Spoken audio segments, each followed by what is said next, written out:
Hello. How the Grinch Stole Bloomsday by Dr. Sue.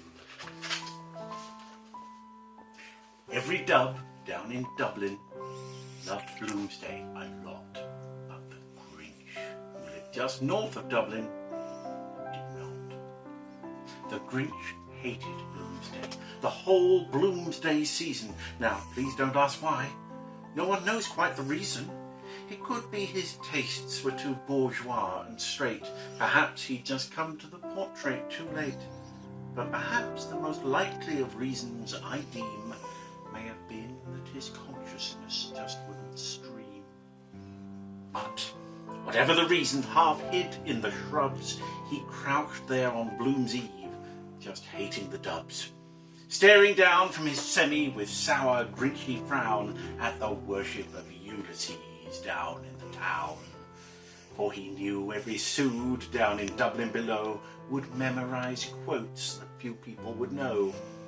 And they're mending their straw hats, he said with a sneer. Tomorrow is Bloomsday, it's practically here. Then he growled with his Grinch fingers nervously drumming, I must find some way to keep Bloomsday from coming. For tomorrow, he knew every dub girl and boy would pretend they'd read Ulysses, just to annoy. With each modernist maxim and modernist slogan, these Hellenized dubs and their strained context, Trojan. Then the dubs, young and old, would just stand up and read. And they'd read, and they'd read, and they'd read. They'd read chapters out loud on the Dart and on buses. Frustrating for those who can't see what the fuss is.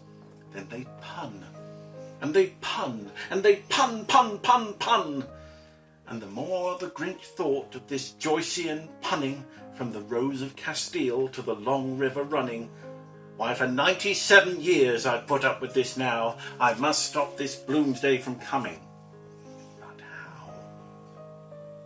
Then he got an idea. An awful idea. The Grinch got a wonderful, awful idea. I know just what to do, the Grinch laughed in his throat. And he purchased a herringbone jacket and coat.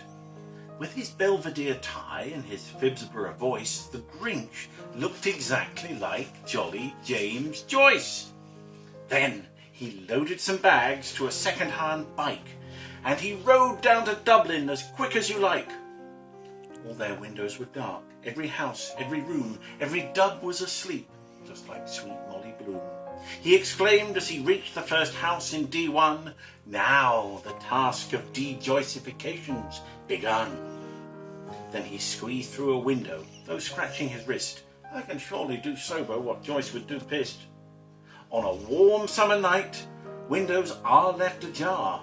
If you've got home quite late and quaffed more than a jar, then the Grinch home invader worked hard floor by floor to extract every object from 1904. For he slithered and slunk with a sneer of disdain, proceeding to take every straw hat and cane. He took all the old money, and each biscuit tin, and each brown paper dodgy book called Sweets of Sin. He threw all the oysters and stout off a bridge, leaving only Dutch lager behind in the fridge.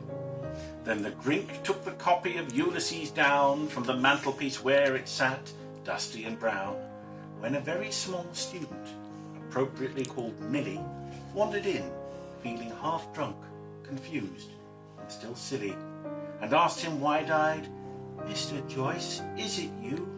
Tell me, where are you taking that book, What I Knew? But you know that the Grinch was so smart and so slick that he thought up a lie, and he thought it up quick. It's the Gabbler edition and largely discredited. I'll bring you a version that's been properly edited. The Picador classic is just one of those, with the critical acumen of Dennis Rose. And his fib fooled the student. He nodded his head and suggested she vomit and go back to bed. And when Millie was gone, he ran out the front door. One dub was de-Joyced, but 1 million or so more would be lifted of everything James Joyce once wrote, leaving barely a notebook of apposite quotes. It was 15:15 dawn. All the dubs still were snoring, especially those who find literature boring.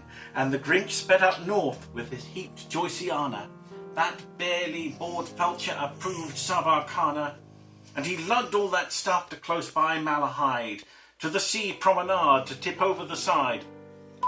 All you dubs, he was Grinchishly humming, you'll soon all find out that no Bloomsday is coming.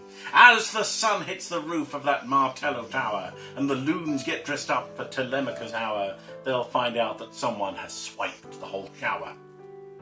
There's no sound, grinned the Grinch, like the silence of soods. So he paused to take in all deep tumescent moods of those dubs disappointed. But what did he hear?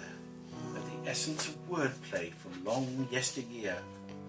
For the town wasn't silent, embarrassed or chronic. All the dubs down in Dublin were arch and ironic.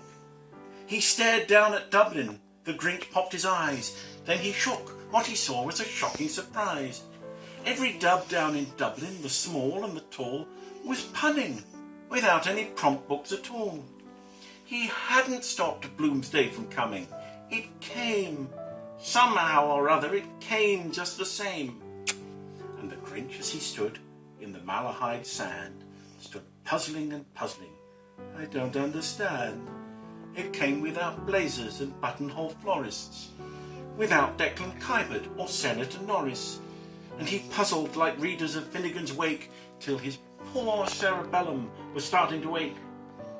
Maybe Bloomsday, he thought, doesn't come from a tract. Maybe Bloomsday instead is entirely abstract. And what happened then?